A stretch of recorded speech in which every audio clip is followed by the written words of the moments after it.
Hello et bienvenue dans ce nouvel épisode de Plaisir Astral. Et aujourd'hui, je ne suis pas seule, je suis avec Yacine, mon amie d'enfance qui fait de l'astrologie avec moi depuis plusieurs années. Salut! Aujourd'hui, on va parler de comment commencer à interpréter un thème astral et aborder une vue d'ensemble de celui-ci.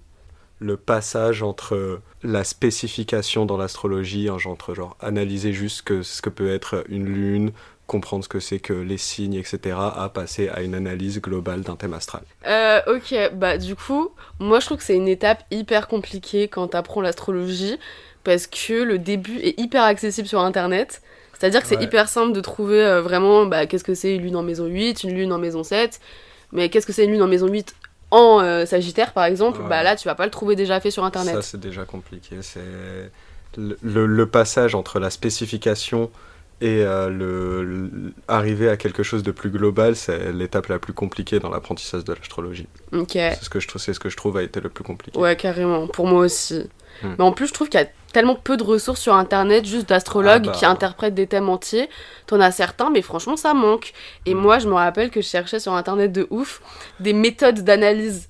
Et j'étais là en mode dites-moi ce que je dois faire dans quel ordre. Moi j'aime bien quand c'est hyper structuré. Je sais qu'il y a plein d'astrologues qui fonctionnent pas du tout comme ça. Mais moi j'aime bien avoir une méthode. C'est-à-dire que j'aime bien me dire ok, quand j'arrive dans un thème astral, je commence par l'ascendant. Et ensuite je vais analyser le soleil, puis le milieu du ciel, et voilà. Moi aussi, j'ai parlé de la méthodologie. Ok. Pendant mon apprentissage de l'astrologie, quand je suis arrivé à commencer à interpréter vraiment un vrai thème dans sa globalité, etc., je me suis rendu compte à quel point en fait avoir une méthodologie très précise et très concrète, ça pouvait aider à vraiment commencer par certaines choses. Donc déjà commencer à regarder les maisons, dans quel signe elles sont, les dominantes, les aspects aux luminaires, aux Ouais. angles, etc. Vraiment faire point par point pour ensuite arriver à une globalité. Ouais. C'est la méthode que j'ai employée et que je trouve est plutôt bien, mais il faut avoir une méthode pour analyser un thème astral. Ouais, en fait, c'est moitié théorie dure que t'appliques, moitié, il faut un peu d'intuition. Mais c'est vrai que moi aussi, j'aime bien le fait d'avoir une méthode. Je sais que nous, en général, on va toujours commencer par les dominantes du thème, que ça soit les dominantes planétaires, les dominantes en maison, en aspect, enfin, tous les types de dominantes. Et c'est vrai qu'au moins, t'as un état des lieux. Et donc oui, quand t'arrives à cette fameuse lune en cancer et que tu dois l'interpréter, tu sais déjà que c'est dans un certain contexte. T'interprètes cette lune en cancer dans le contexte d'un thème, par exemple, à dominante saturnienne. Et donc là, c'est vrai que c'est tout de suite plus facilitant, quoi. Et je pense qu'il y a beaucoup de pression qu'on se met quand on voit un thème entier.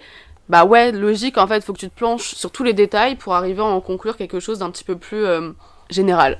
Ouais, surtout, et puis une phrase que j'ai beaucoup répétée, c'est tout est lié au final. Tout est Donc, lié. voilà, vraiment tout est lié. Et voilà, comme tu dis, il faut aller sur chaque petit point et au final, tout va finir par se rejoindre. C'est quelque chose, encore une fois, quelque chose que je me suis rendu compte à force de faire des interprétations de thèmes astro. C'est que à chaque fois, je vais aller par exemple analyser un soleil en cancer, sauf que il va avoir un mètre dans quelque chose d'autre, et ainsi de suite, et ainsi de suite. Mm. Et en fait, à chaque fois, on va revenir à tout le thème entier jusqu'au final, au final. Mais oui, Genre complètement. vraiment, c'est toujours comme ça. Mais je pense que ce qui est intéressant de dire aussi aux personnes débutantes, c'est que un seul placement ne nous dira jamais rien. C'est-à-dire qu'un placement, souvent, quand il a une signification particulière, cette signification va être validée par d'autres placements, d'autres éléments du thème qui viennent confirmer notre théorie. Donc je pense que c'est bien d'avoir des interprétations quand on arrive dans un thème, de dire ah bah ça théoriquement c'est ça, et ensuite d'aller dans le détail en interprétant chaque chose. Oui, et puis moi-même, j'ai commencé à apprendre l'astrologie en apprenant d'abord chaque signe, la logique de chaque signe, Ouais. l'ordre du cercle astrologique, chaque planète, chaque maison, chaque aspect, chaque complémentarité, les opposés complémentaires, les triplicités, les duplicités, les quadruplicités, chaque truc. Eh, t'es en train de faire peur à tout le monde là, tous les gens qui veulent se lancer. Oui, c'est vrai que ça peut faire un peu peur. Mais pendant que j'apprenais ça, déjà, c'est cool de, à chaque fois, comprendre quelque chose en plus, même si on a l'impression que ça se termine jamais. Et en fait, au final, ça se termine et on arrive au stade d'interpréter un thème astral. Ouais. Et c'est vraiment, en fait, une étape qui est super cool. Ouais. Genre, les exaltations. Les exaltations. voilà, j'ai passé du temps sur chaque chose pour bien les comprendre, bien les maîtriser, bien les retenir. Et puis au moment où j'ai commencé à utiliser ça vraiment en pratique, et ben c'était le moment parfait. Parce que en fait, je me souviens quand on était encore au tout début, des fois j'essayais d'aller directement pratique, essayer d'analyser un thème astral, mais en fait je me rends compte que si on n'a pas la théorie, on peut pas pratiquer. C'est vraiment l'astrologie, c'est vraiment quelque chose où il faut maîtriser tout l'aspect théorique complètement pour pouvoir ensuite arriver à quelque chose de pratique, à analyser, interpréter un thème. Mais je pense que même quand on est au début et que on connaît seulement l'interprétation des planètes en maison et en signe, je pense qu'on peut quand même se plonger dans des thèmes astro, même si on sait qu'on n'aura pas la globalité de l'interprétation du thème. Mais c'est vrai qu'il faut vraiment mélanger théorie et pratique, parce que là on ne va pas sans l'autre. Vraiment, les deux s'alimentent, et plus on pratique, plus on est bon. Puisque l'interprétation d'un thème astral, c'est vraiment penser d'une certaine manière.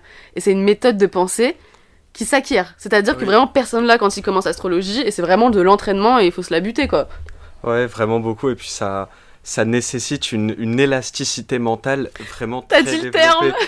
Vraiment. Et en fait, c'est quelque chose que je suis content de travailler ça avec l'astrologie. Parce que déjà, l'astrologie, c'est quelque chose déjà qu'on peut trouver un peu plus fun que l'école ou le travail. Alors que l'élasticité mentale, ça donne une bonne capacité de réflexion qui peut être super utile pour la vie de tous les jours. Être capable de réfléchir, c'est ce qu'on demande à l'école ou c'est ce qu'on demande dans la vie professionnelle. Et l'astrologie, c'est quelque chose qui peut vous l'apprendre. Parce que quand on analyse un thème astral, comme je l'ai dit un peu plus tôt, tout est lié. Ouais. Tout est lié. Il faut d'abord regarder un thème dans son ensemble et pas point par point. Il faut d'abord voir l'ensemble et c'est ça qui permet à passer à l'étape supérieure. Ouais. En fait, c'est à la fois être tout le temps dans le détail, vraiment se pencher sur chacune des positions, mais à la fois tout le temps les relier à l'ensemble. Mais de toute façon, comme tu dis, tout est lié. Tout est lié. Il y a un lien partout. Mais là, tu dirais que c'est quoi, si tu devais donner un conseil de comment, par exemple, interpréter une planète en signe et en maison, et d'arriver à combiner les deux interprétations pour les gens qui connaissent déjà la signification de telle planète en maison, telle planète en signe, et vraiment arriver à combiner les informations. Comment tu fais ? Parce que c'est vraiment ça toute la question d'interpréter un thème, c'est vraiment combiner toutes sortes d'informations. Donc c'est quoi la solution ? Alors pour moi, c'est d'abord prendre chacun, par exemple une lune en maison 8 en cancer, prendre les significations de chacun des planètes ou maisons différemment, ensuite voir ce qui s'assemble, ce qui est pareil, et trouver des similitudes, et puis imaginer aussi la personne, imaginer le stéréotype que pourrait donner cette personne, par exemple. Ouais, complètement. Tu vois, genre tu te mentalises un archétype, moi je m'archétype vraiment un mec, il est comme ça, il marche comme ça dans la rue, et d'arriver à le transposer sur plusieurs domaines de sa vie, complètement, sur des situations particulières, comment est-ce que une personne qui est typiquement Soleil et Gémeaux en maison 9, en Scorpion, non, Soleil Gémeaux en maison 9... Ça va plus du tout. Soleil Gémeaux en maison 9, tout simplement. Le caractériser vraiment comme si c'était uniquement ça, et ainsi de suite, lui ramener des choses. D'abord on peut faire juste le soleil, ensuite implanter du Gémeaux, et ensuite de la maison 9, et ensuite il est peut-être en conjonction avec Mercure, et aussi avec Vénus, et peut-être qu'il y a Saturne en opposé, petit à petit son interprétation, c'est ça. Voilà, et ajouter ainsi de suite, et ainsi de suite. Ouais, complètement. Moi je pense aussi il faut qu'on regarde qu'est-ce qu'il y a comme point commun, par exemple, entre les énergies de la maison 9 et les énergies du Gémeaux. Voilà. C'est des gens qui ont besoin de flexibilité, c'est des gens qui sont tout le temps en mouvement, qui aiment bien bouger, tu vois. On va regarder vraiment qu'est-ce qui les lie, parce que justement là l'interprétation elle sera bonne, et au contraire réfléchir à qu'est-ce qui a rien à voir dans ces deux énergies. Mais je me dis que aussi quand t'es débutant, un des trucs qui est compliqué, c'est avoir confiance en ce que tu dis, quoi. Se faire confiance et démarrer l'analyse. Moi, j'ai eu beaucoup de mal aussi au début. Et moi, je préfère emmagasiner énormément de théories. Moi, dans l'astro, je suis très théorique. Et donc, j'ai préféré emmagasiner beaucoup de théories, entendre beaucoup d'astrologues parler, regarder des podcasts, des vidéos, des blogs, tout ce que vous voulez, avant de vraiment me lancer. Et comment, justement, tu as senti, toi qui n'as pas eu, qui a appris toute seule, comment est-ce que tu as senti ce passage à analyser juste une lune, qu'est-ce que c'est qu'une lune, etc., à passer à l'interprétation d'un thème astral entier? Bah, c'est Comment hyper gratifiant. En tu soi, l'as senti c'est aussi? hyper gratifiant, mais après, c'est pas non plus du jour au lendemain où ça y est, t'interprètes le thème astral en Ah entier. oui, Non, au début, bah, t'interprètes le thème astral, mais tu te concentres que sur les planètes personnelles. Donc, les planètes personnelles, c'est Soleil, Lune, Mars, Vénus, Mercure. Et puis, les planètes avant Jupiter. ouais, voilà. Et puis après, tu te dis, ok, mais en fait, Saturne, c'est intéressant. Donc, t'étudies Saturne. Et en fait, plus t'emmagasines de la théorie, plus tes interprétations sont riches. Mais je dis ça, mais je pense qu'il faut quand même faire attention de pas non plus trop s'éparpiller dans des détails Oui, qui ne sont pas importants. C'est-à-dire surtout que, au début. ouais, non, surtout au début, commencez pas à m'analyser la lune noire et Chiron si vous ne savez pas analyser Mars en Verseau, quoi. Clairement. Faut commencer par la base qui est les signes astro, les maisons, et connaître un petit peu les Les aspects. planètes. Ouais, les planètes, les aspects, enfin voilà, tout ce qui est très basique, quoi. Ouais. Toujours commencer par les bases. Aller relire des choses, c'est vraiment ce qu'il faut faire. Il faut garder la Voilà. mentalité du Il faut débutant tout vraiment le temps. garder la mentalité du débutant. Ça fait maintenant un an, presque un an que j'ai commencé à analyser des thèmes. Bon, pas tous les jours, hein, on va pas se mentir. Sinon, je ne serais pas encore un an. Ça ne dure pas forcément un an, vous inquiétez pas. Mais je dois encore aller relire qu'est-ce que c'est que une lune en maison 9 pour bien comprendre et bien utiliser et bien analyser mon thème. Ouais, parce qu'après, il y a toujours des informations qu'on va Qu'on pas va retenir. passer, voilà, on va Ouais, ça passer va pas nous au-dessus. sembler intéressant, et donc quand on va relire ce que d'autres astrologues ont écrit sur ce sujet, bah justement, ça va nous aider à nous aussi enrichir nos archétypes. Parce qu'en astrologie, on travaille avec des archétypes, donc on a des archétypes des gens qui ont des stelliums en maison 9. On en a dans la tête. Et c'est avec ça qu'on travaille. C'est vraiment connaître par cœur les archétypes des 12 signes astro et ensuite pouvoir les manier à l'infini. En fait, c'est un peu comme des maths, mais c'est un peu plus Oui, artistique. oui, Il y a voilà, plus, c'est un art en vrai. c'est comme mettre un problème mettre un problème en fonction. Il faut voir l'ensemble d'une position. Par exemple, si j'ai une lune opposée Soleil, Gémeaux, Sagittaire, si je veux aller d'abord regarder la lune en Gémeaux, eh ben, il faut pas que j'oublie qu'elle est opposée à un Soleil en Sagittaire. Faut Voilà. pas dire des infos Voilà, contradictoires. que par exemple une lune en Gémeaux, un opposé Soleil en Sagittaire. Dis-nous, toi qui devrais peut-être le savoir. Avant de parler de Gémeaux et de Sagittaire, moi je pense qu'il faut parler du fait que t'es né pendant une pleine lune. Voilà déjà. Avant tout. Donc c'est une personne qui a une contradiction en elle et qui va forcément osciller entre deux choses dans sa vie, entre deux énergies. Et concrètement, c'est un peu plus compliqué à équilibrer ce genre d'axe dans la vie. Et rien que le fait que vous soyez né pendant une pleine lune, ça veut déjà dire plein de choses dans l'interprétation, avant même de parler de deux signes qui sont opposés.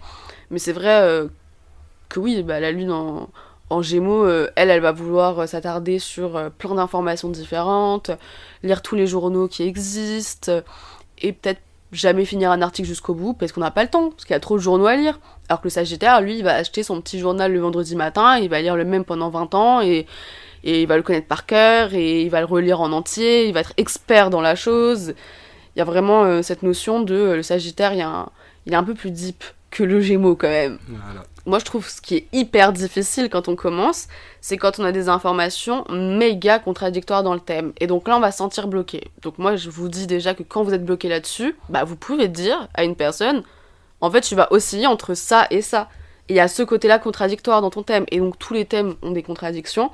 Contradictions qui vont se traduire par soit l'implication de dominants planétaires ou d'énergies extrêmement différentes dans le thème, soit par tout simplement des aspects. En fait, c'est le concept des quinconces à 150 degrés, des oppositions à 180 et des carrés à 90. Et après, pour vous aider, s'il faut vraiment trancher vers quel côté la personne ira un petit peu plus, puisque dans certains cas, bah, la personne, elle va justement pencher vers l'un côté plus de l'autre, il faut aller regarder les dominants planétaires. Et là, vous allez vous rendre compte que tout, ouais, voilà, tout est lié, quoi. Faut Tout est lié globalement. faut tout regarder Globalement. pour réussir à trancher, mais faut pas avoir peur de dire qu'on peut osciller entre deux points, entre deux choses dans une interprétation. Moi, je trouve que c'est ça qui est intéressant dans l'astrologie. C'est de montrer et de mettre en avant les contradictions de chacun. Puisque justement, bah, l'humain est complexe. L'humain a une psychologie hyper complexe. Donc, tout n'est pas linéaire. Tu n'es pas 100% taureau, non. T'es taureau et puis t'as un carré avec le signe du lion. Et puis voilà, ça implique d'autres choses. Et justement, apprendre à pouvoir comprendre cette psychologie et apprendre l'astrologie, bah en fait ça peut énormément aider parce que savoir analyser un thème astral, ça revient à savoir analyser son thème astral. Ouais. Et analyser son thème astral, ça peut permettre à aller vers de la compréhension de soi parce qu'on peut comprendre un peu sa propre philosophie, certaines choses sur soi. Personnellement, ça m'a beaucoup aidé à comprendre certaines choses sur moi-même. Et également, ça peut mener à du développement personnel et c'est quelque chose de super cool, Ouais, super carrément. agréable et très gratifiant et on peut s'en vanter. Merci d'avoir écouté cet épisode jusqu'au bout. On se retrouve très bientôt pour un nouvel épisode. Et si vous avez apprécié, n'hésitez pas à mettre des étoiles sur Apple Podcast, sur Spotify. Et on se retrouve bientôt, peut-être avec Yacine pour un autre épisode si ça vous a plu. Au revoir.